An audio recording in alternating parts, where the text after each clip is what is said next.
So let's look at basic design features. So the best way to learn is to practice it. So let's directly jump into Figma only. So this is Figma, right?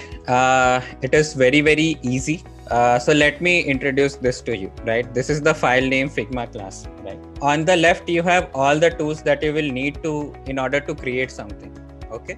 On the left, you have the list of all the things that you are creating, all the layers.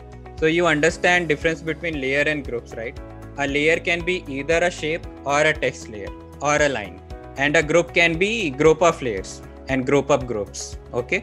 Those all things will be listed here under this layer list. But there is one more functionality here, which is page. So even before page, I would like to introduce you to frames, right? So frames are basically artboards. If you are familiar with Illustrator or Photoshop, you have a big page, empty page, in which if you want to create on a canvas, you call it something. In this case, you call it frame.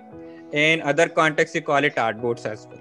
So you can simply go to this icon and you can create that frame. And you can change the parameters on the right, but once you click here, you get all the most relevant sizes that are there for phones, different devices, right? Tablets, desktop, and all those things. You can create any of it, right? So desktop, you have 1440, it's created, right? Now here you can design your stuff.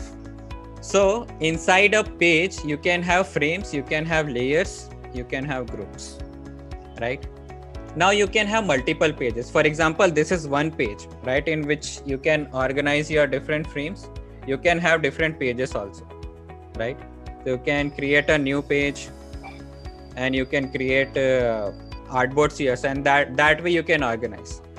Where will it be helpful? If you want to organize all your icons here, you can say that I am organizing all the icons here. Here on the page one, I'll rename it to screens and I can organize all the screens here. Inside page, you have frames, layers, everything. And every element that you have on the screen will be listed here in the layer list.